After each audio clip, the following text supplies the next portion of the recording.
ఈ సృష్టిలోనే మొట్టమొదటి ప్రేమ కథ గురించి మీకు తెలుసా? ఇందులో ఎలాంటి షరతులు లేవు, బంధనాలు లేవు. కేవలం ఒక దృఢమైన సంకల్పం, నిశ్చలమైన ప్రేమ మాత్రమే ఉన్నాయి. ఈ కథలో రంగులున్నాయి, అలాగే విరహ వేదన కూడా ఉంది. ప్రేమ, త్యాగం మరియు చివరిగా ఒక కొత్త ఆరంభం. ఇదే శివ మరియు సతీదేవిల అమర ప్రేమ కథ. పదండి, ఈ మహాద్భుత ఘట్టాన్ని తెలుసుకుందాం. ఇది సృష్టి ఆరంభకాలం నాటి మాట. బ్రహ్మదేవుడు తన మానసపుత్రులను సృష్టించినప్పుడు వారిలో ఒకరు దక్ష ప్రజాపతి. దక్షుడు మహాజ్ఞానవంతుడే, కానీ అంతకు మించిన అహంకారి. తన శక్తియుక్తుల పట్ల సృష్టికర్త వంశంలో పుట్టాననే గర్వం అతనికి చాలా ఎక్కువగా ఉండేది. సంతానం కోసం దక్షుడు ఎన్నో ఏళ్ల తపస్సు చేశాడు. ఆ తపస్సు ఫలించి ఒక దివ్యమైన కుమార్తెను పొందాడు. ఆమె ఎవరో కాదు, మనం కొలిచే సతీదేవి. ఆమె సాక్షాత్తు ఆ ఆది పరాశక్తి స్వరూపమే దక్షుని ఇంట జన్మించింది. దక్షునికి తన కూతురంటే పంచప్రాణాలు. కానీ అతని మనసులో ఒక బలమైన కోరికుండేది. తన కూతురిని లోకంలోని అత్యంత గొప్ప దేవతకు లేదా ఐశ్వర్యవంతుడైన రాజుకో ఇచ్చి పెళ్లి చేయాలని కలలు కన్నాడు. కానీ విధి మరోలా తలచింది.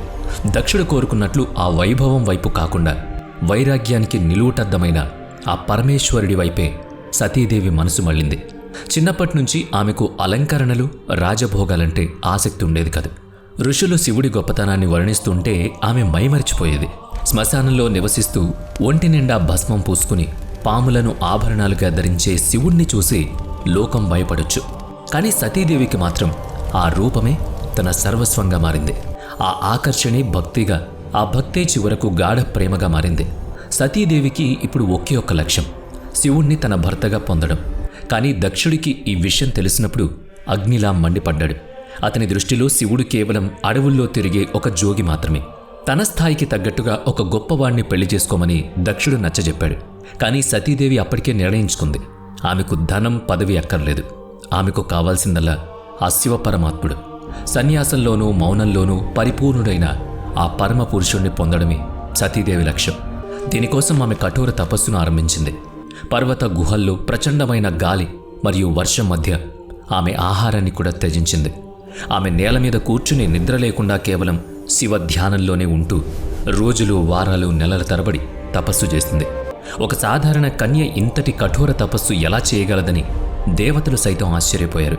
చివరికి ఆమె భక్తికి మెచ్చిన శివుడు ఒక్క క్షణంలో ఆ తపస్వి ముందు ప్రత్యక్షమయ్యాడు. సతీదేవి కళ్ళు తెరిచేసరికి ఎవరి కోసమైతే ఆమె సర్వస్వం త్యాగం చేసిందో ఆయనే ఆమె ముందు నిల్చొనున్నాడు. ఆమె ప్రేమను, అచంచలమైన శ్రద్ధను చూసిన శివుడు, నీ ప్రేమ నన్ను కట్టిపడేసింది. ఈ రోజు నుంచి నిన్ను నా అర్ధాంగిగా స్వీకరిస్తున్నాను అని మాటిచ్చాడు. ఆ మాటతో సృష్టంతా ఆనందంలో నిండిపోయింది. బ్రహ్మ, విష్ణువు మరియు సమస్త లోకాలు సాక్షిగా నిలిచిన ఆ శుభదినం రానే వచ్చింది. శివుడు స్వయంగా కైలాసం నుంచి బయలుదేరాడు. అయితే ఇది సాధారణమైన పెళ్లి ఊరేగింపు కాదు.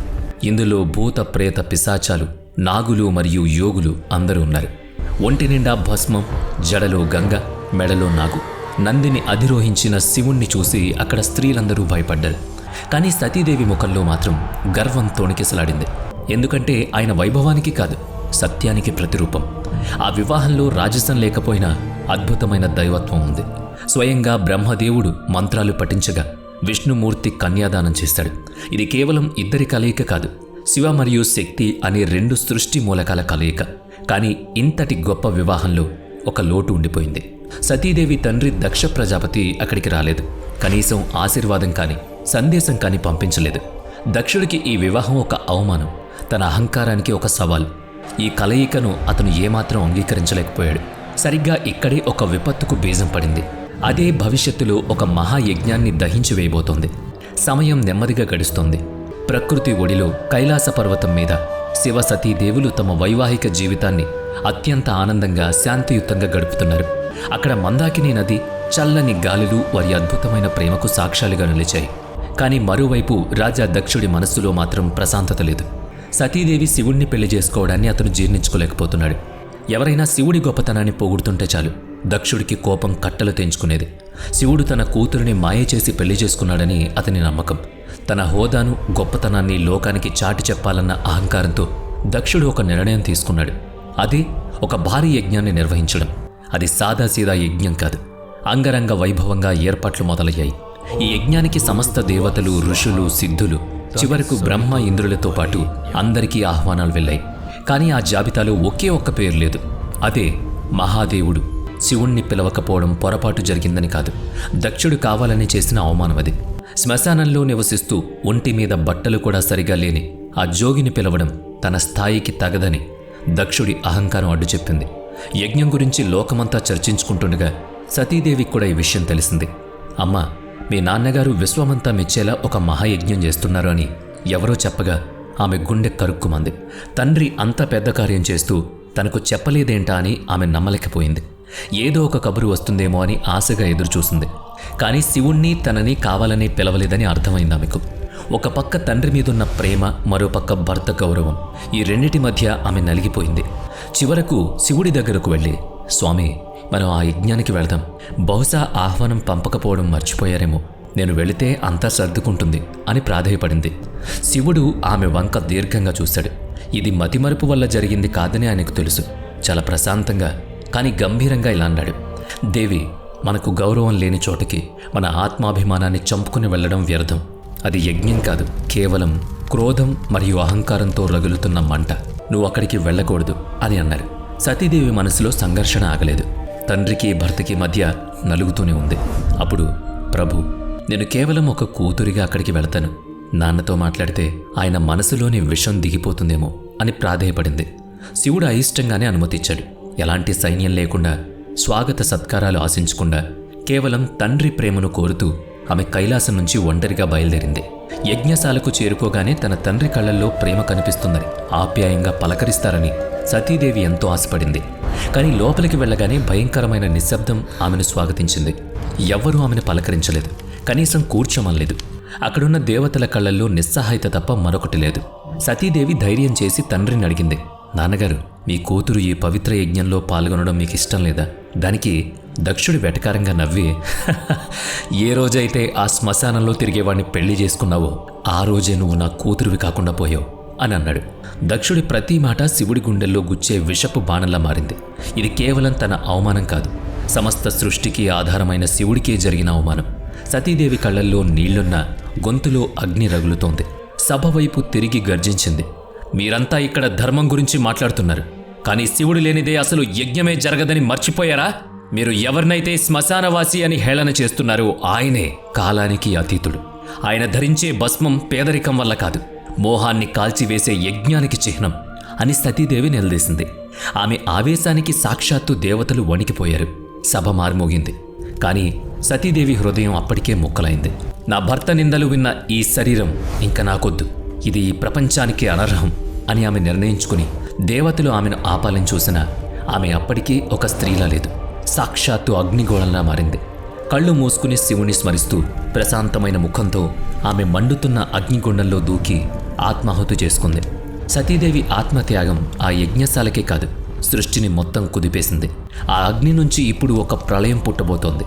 కథలో ఏం జరిగిందో తెలుసుకునే ముందు హరహర మహాదేవ అని ఒక్కసారి కామెంట్ చేయండి.